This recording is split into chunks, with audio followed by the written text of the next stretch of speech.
Hello and welcome to the next part of cardiovascular system. So today we are going to start with the function of leukocyte. So what are the leukocyte? They are WBC, white blood cell. Now what is the main function? Now since our childhood we have been knowing that this leukocyte or WBC are present in our body to fight against some foreign particles.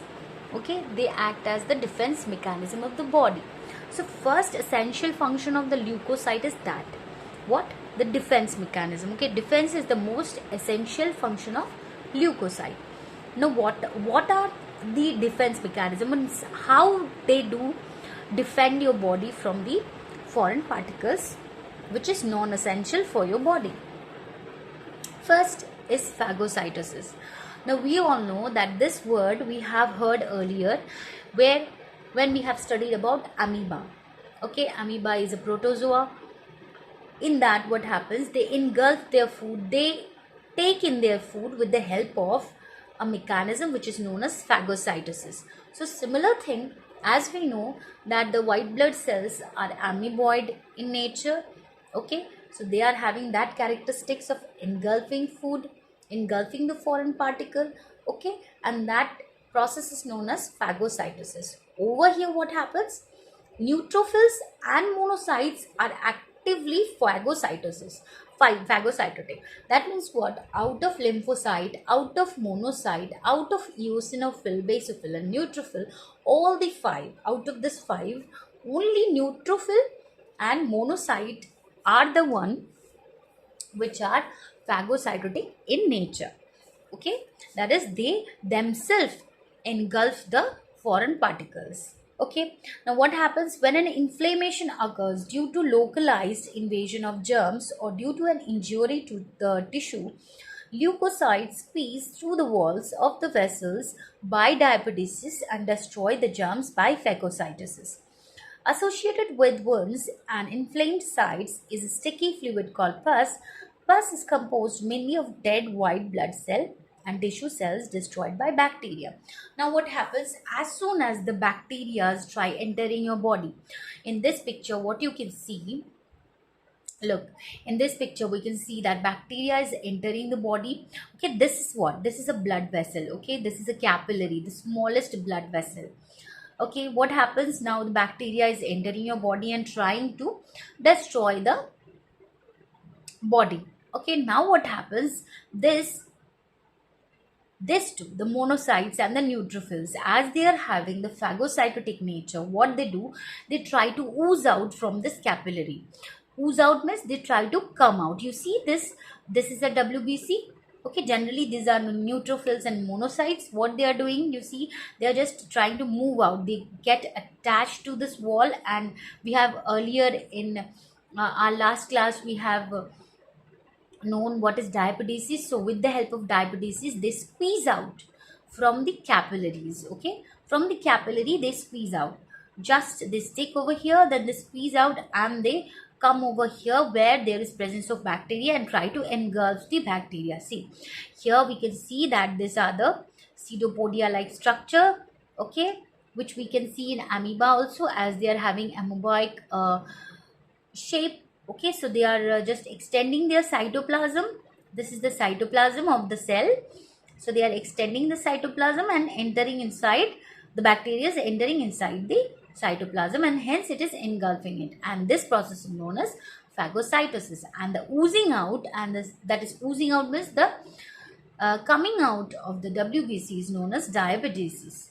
Okay, now next what happens, that now through the diapedesis it is coming out and it is engulfing the food, that is with the help of phagocytotic nature, and the mechanism is phagocytosis. Now what happens, associated with wounds. Now suppose you have seen somewhere, if we have got any injury, okay, cut, or somewhere, you know, the wound is there is a wound from several days, you will find there is a sticky fluid, white in texture, a fluid like watery texture coming out from that place. That is what? Pus. Now what is this pus? This is composed of the dead white cell. While fighting with this bacteria, okay, many white blood cells they die, and with them many bacteria also are getting destroyed. So these two together are present in this pus. Okay, so we have got one function, that is phagocytosis under defense mechanism. Next, what is there? Production of antibodies and antitoxin. Now see, the different type of leukocyte will be doing different work. First we are getting the neutrophil, and monocyte is doing what? They are directly going and attacking the bacteria or whatever is the foreign particle. Okay, so this nature is known as phagocytosis. Who is doing this? The neutrophil and the monocyte. But in next case, that is production of antibodies and antitoxin. What over here, what the leukocyte does over here, the characterized leukocyte will be not attacking itself. It will not go by itself and attack the foreign particles. What it is going to do? It is going to release antibodies or antitoxin to kill that foreign particle. Okay, so here who is specialized in this? The lymphocytes. Okay, so the lymphocytes specially are involved in the production of antibodies. Lymphocytes will be producing antibodies, while the basophil and the eosinophil, so the basophil and the eosinophil, what they do?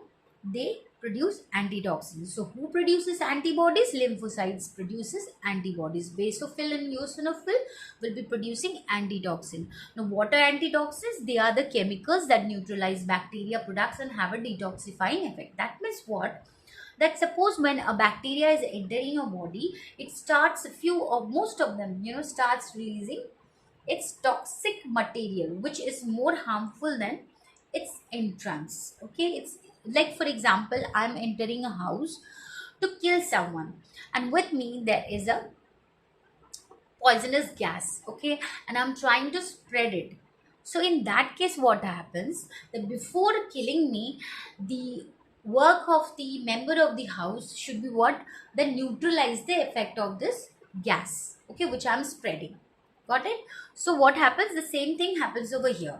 When the foreign particles is entering your body, it tries to poison your body, okay, by releasing different kind of toxins. So this antitoxins which are released by the basophil and the eosinophil does what? Neutralizes the effect of this toxic material. Okay, and here lymphocytes will be releasing the antibodies. So moving to the next page. Okay, so here we are having antibody antigen response. Now we have heard about releasing antibodies by whom? The lymphocytes. Okay, but what are these antibodies? We have to first understand what are these antibodies. Okay, now what are these antibodies? See, first we'll have to understand what are antigens. They are chemical substances that stimulate the production of antibodies in the blood and are capable of reacting specifically with the antibodies. Now there are something which is known as antigen. Okay, now this antigen will always bind with antibodies.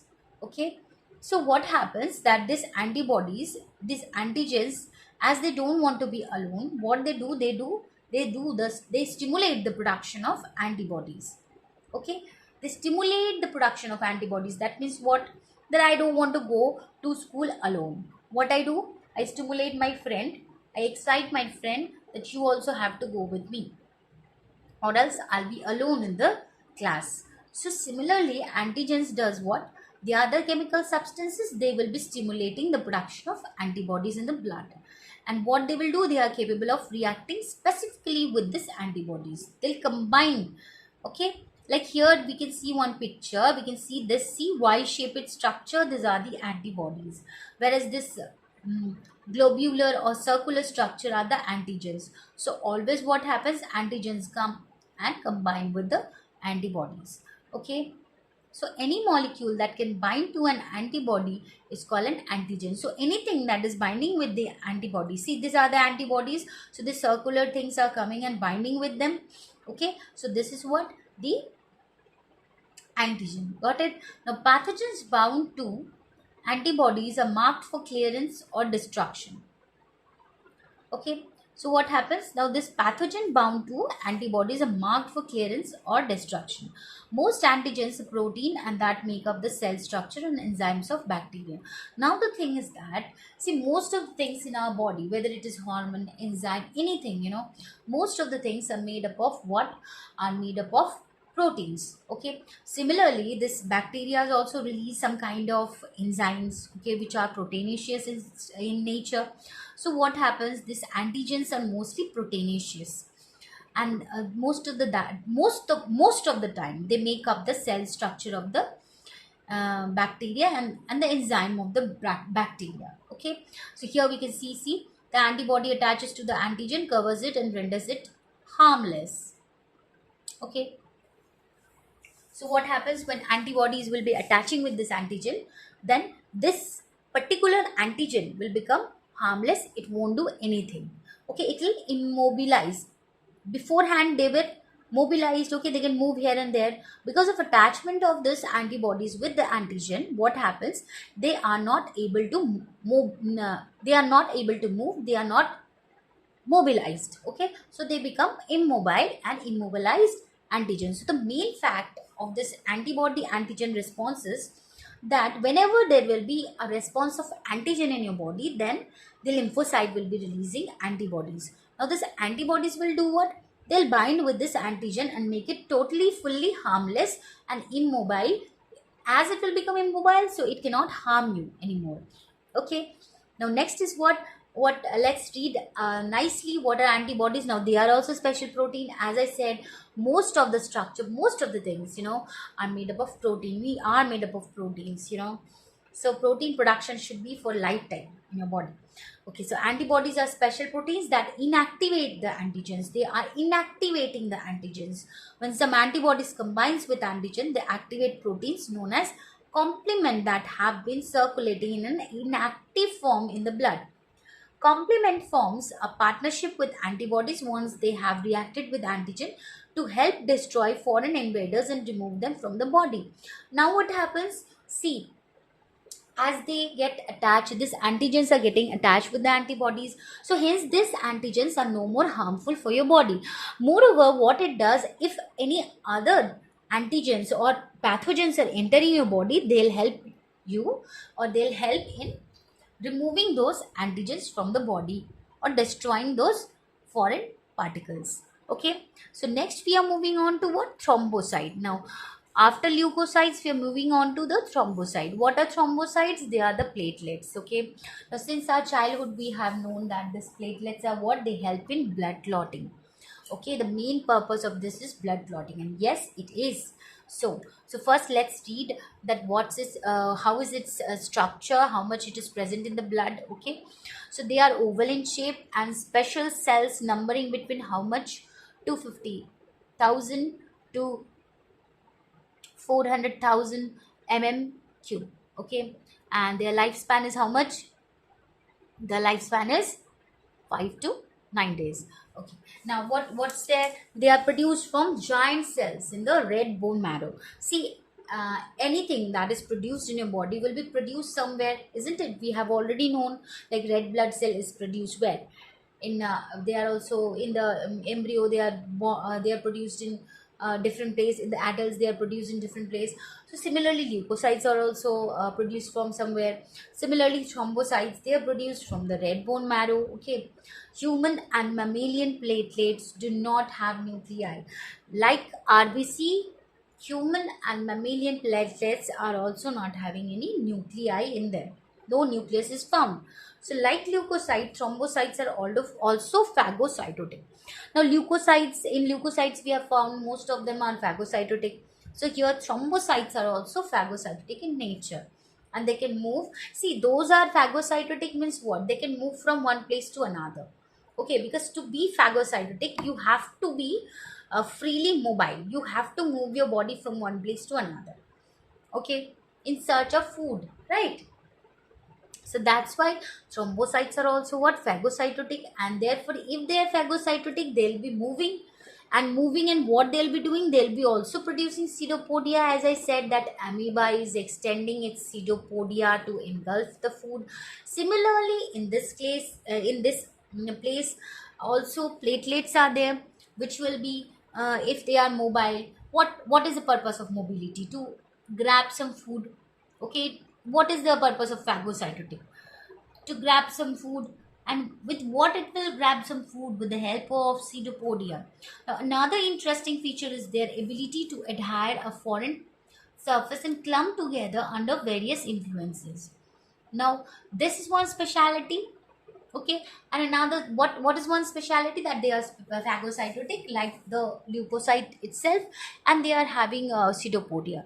The another feature, which is the most important feature, is that they can, suppose there is a cut or injury in any place, and they can adhere to that place. Okay, suppose that blood is not found in that area. Suppose you've got a cut on your skin, so you don't see over the skin any blood, so that's a foreign surface for the blood.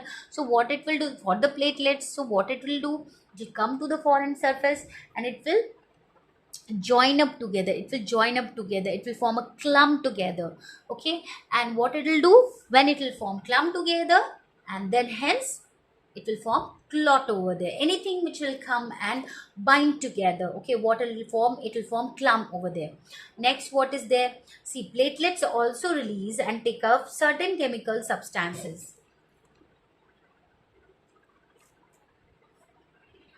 Wait a second. Okay, so what happens, that they also release and take up certain chemical substances. This properties form the basis for the participation in clotting of blood, the ability to arrest or stop bleeding. Now what happens, if this property wouldn't have been present in your blood, then what would happen, suppose we would have got a cut anywhere, then blood would never stop bleeding, right? It would continuously keep on bleeding. Because of this clotting property, what happens, it stops bleeding, that is by arresting the bleeding. Okay, so how it does, it does it by releasing and take up certain chemical substances. Okay, now what happens, we'll see a little bit, before seeing the role of platelets in blood clotting, we'll see what is hemophilia. Now hemophilia is what, it's a disease. Okay, it's a deficiency disease, which is hereditary. Hereditary means that it is present in your family members, that's why you have also got that particular disease. So it's a hereditary deficiency in which what happens, the blood does not clot properly. As I said, that if you get, suppose you get injury somewhere, you've got a cut somewhere and the blood doesn't stop bleeding, then what will happen, it will continuously flow your blood throughout your body. Okay, now what happens, suppose all the bloods will flow away, then what will happen, the person will be anemic and hence he may die. So this can lead to spontaneous bleeding as well as bleeding following minor cuts or surgery. Okay, so this is a hereditary disease. It is also known as royal disease because it was first to be discovered where, in the royal family of England. Okay, next, what is there, next we'll find that what is a clot. Now see, it may come that what is thrombus, in your exam paper it may also come what is thrombus. So you don't forget that thrombus means, thrombus word comes from thrombocyte, that is platelets. What is the work of platelet, to clot. The first and the very important work is to clot. So the other word for clot is only thrombus. Now what is thrombus, it is network of insoluble proteins. Again the word protein comes because everything is protein, most of the things. Now this protein is what, fibrin, in which the formed elements of the blood are trapped. Okay, now what happens, this clot will be forming a network of insoluble protein which is known as fibrin, which is not soluble. Okay, now what happens, this will trap the blood and therefore will clot the bleeding, stop the bleeding, and will not allow any germs to enter into your body and not allow the blood to flow out of your body. Now see, clotting stops the bleeding, clots prevent entry of disease germs. Now what happens, blood clotting is a critical defense mechanism of the organism. It prevents blood loss when capillaries or tissues are injured. Now what happens, blood clotting is a very critical defense mechanism. It what it does, it does a very important work by preventing the blood loss when your capillaries or any of the tissue is injured. So it is a complex process, it will take little bit of time, it takes a little bit of time. So it can take about 2 to 5 minutes to complete a whole process of clotting. Okay, the more bigger is the wound, the more time it will take to clot. So here we will study about the role of platelets in blood clotting. Okay, so this is very important chart. If you read this line wise, you're gonna step wise you're gonna remember it, and very nicely, you'll not forget it ever, so what happens before going to the chart, I'm telling you myself that just think that when there is a cut or injury in your body, okay, then what happens that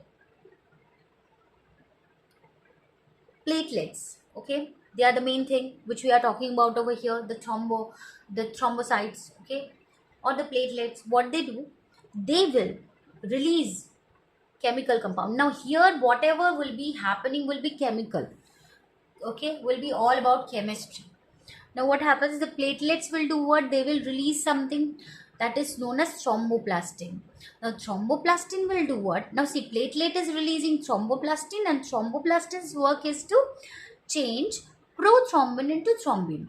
Now where is the presence of prothrombin? Prothrombin is present in your blood, in our blood, okay, but this prothrombin is inactive in nature, so we have to activate it. Okay, now what happens, like you are sleep, like suppose there is Raju is sleeping, so he's sleeping, Raju, we have to activate him by pouring some water into him, okay, or onto his face. So what happens, he wakes up and he becomes active. Similarly, what happens, this prothrombin in your blood is in inactive position, so this is excited by whom? Thromboplastin. Who releases thromboplastin? Platelets. Again I'm telling, platelet releases thromboplastin. Thromboplastin will do what, they will convert the prothrombin into thrombin. Now what this thrombin will do, again thrombin does what, again there is a thing which is present inside your blood, that is fibrinogen. So there are two things which is present inside your blood, prothrombin and fibrinogen. So first what happens, prothrombin is converted to thrombin with the help of thromboplastin, and this thrombin now will do what, again there is presence of fibrinogen in your blood, so it will convert the fibrinogen into fibrin. Who does the work? The fibrin does the work, as we have already studied that fibrin is what, it's a protein, it's a network of insoluble protein which will trap the blood. Okay, so what happens over here, the fibrinogen will convert into fibrin, and this fibrin will come into contact with the corpuscles and will form the clot. Okay, so it's a very simple process, we can again go through it. What happens when there is a cut or injury, platelets will be released on that site, and platelets will be doing what, they will be releasing a chemical compound which is thromboplastin, which will convert prothrombin to thrombin. Prothrombin is present in inactive form in blood, which will change into active thrombin. The thrombin will do again what, it will change the inactive fibrinogen into fibrin, and fibrin, when it comes with the comes in the contact with the corpuscles, okay, will form the clot. Got it? Very simple process. Now what happens, so the clot is formed, the bleeding will stop, and hence what will happen? Hence nothing will happen, will be saved. Next is, okay, so we're coming to, okay, now what happens? There is a straw colored, sometimes we see we read about pus, okay, now little bit different. What is this? The straw colored liquid that squeezes out from the solid mass of the clot. When clot forms, okay, then sometime we may be able to see this straw colored liquid. Okay, that liquid is what? Serum. Now what happens? It is a blood without the fibrinogen and corpuscles, because already the fibrinogen and corpuscle is forming the clot.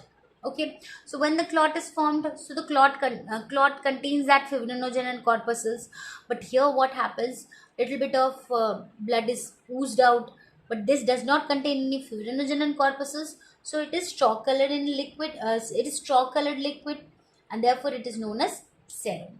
Okay, now what happens, if fresh blood is stirred with a twig, fibrin is formed and collect on the twig instead of forming a clot. Now what happens, if you take a fresh blood in a container and then you take a twig. Twig means any small branch of, small, little bit, a small stick of plant part, okay, and you try to stir the blood with this twig, okay, then what happens? It will not form any clot over there, okay, it will not form clot over there, but what will happen, this fibrin will get collect in the twig, okay. The liquid left behind contains serum and corpuscles only. Why? Because behind what is left, that is the corpuscles and the serum, and this blood from which only fibrin has been removed is called defibrinated blood. Because when you stir the blood, you are taking out the fibrin from the blood. So when the fibrin is removed from the blood, it is defibrinated. So it is known as defibrinated blood. But the blood contains already what? The serum part and the corpuscles part. So this two will be remaining over there, but the fibrin will be removed from it. Sometimes what happen, an injury or a sharp pinch can cause the blood to clot inside the blood vessel. This is called, sometimes what happens, suppose someone has bitten you, you got a bite from somewhere, or you have got hurt somewhere, but the blood did not ooze out from your skin. It remains inside the skin, and it suppose this is the skin, it remains inside the skin, okay, inside the skin it becomes dark. So that time what happens, this happens, this looks like a bluish mark, or blackish, sometimes reddish, okay. So these are known as blood blisters, okay. Why? Because clot is formed inside the blood vessels, okay. Now next is what, see here, this is an important note, that all the phases in the clotting process require what? Now in the clotting process there is essentiality of few things. What is that? That is calcium ions, okay, which are present in the blood.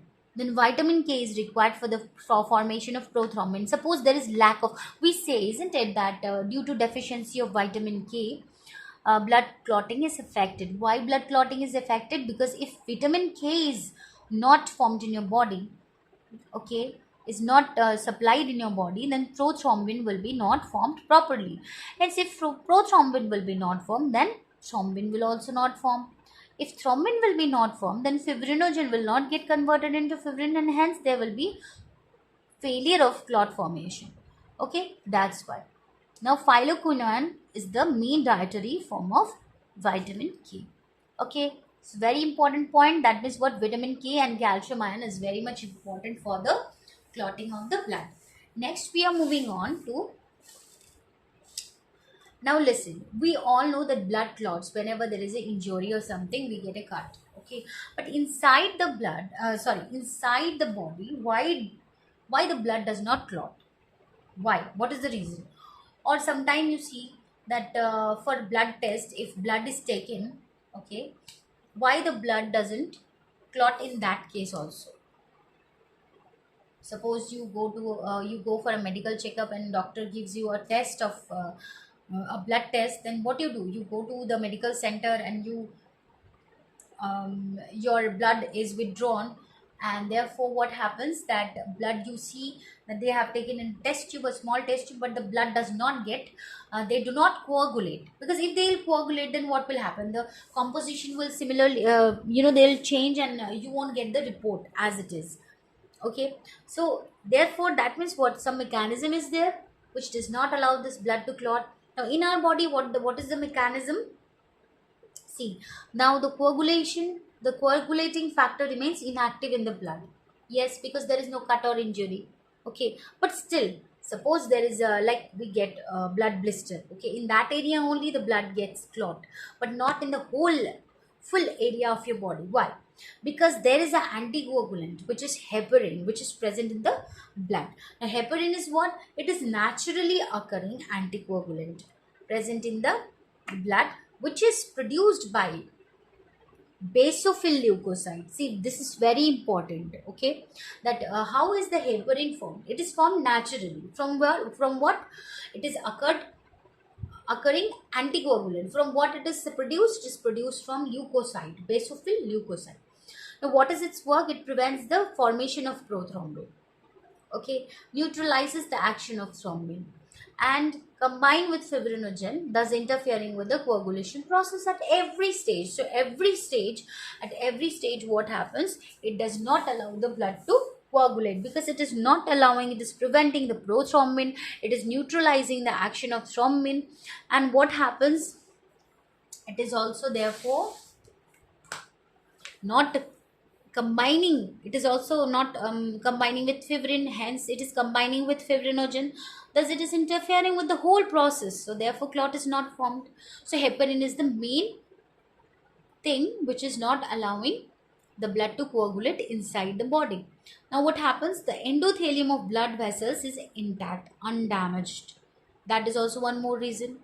Okay, next is what, that as I said, that in blood banks or when the blood is withdrawn from your body for some purpose of testing purpose, then what happens, the blood doesn't clot over there, or they do not allow it to clot. Why? Because they mix it with what, sodium citrate and sodium oxalate, okay, are added to lock the calcium ion channel and prevent the stored blood from clotting. Okay, so the main thing which is used in the blood banks or the medical centers for anticoagulation of blood is sodium citrate and sodium oxalate. Okay, so that's it for today. Next we'll go on with blood groups and blood transfusion.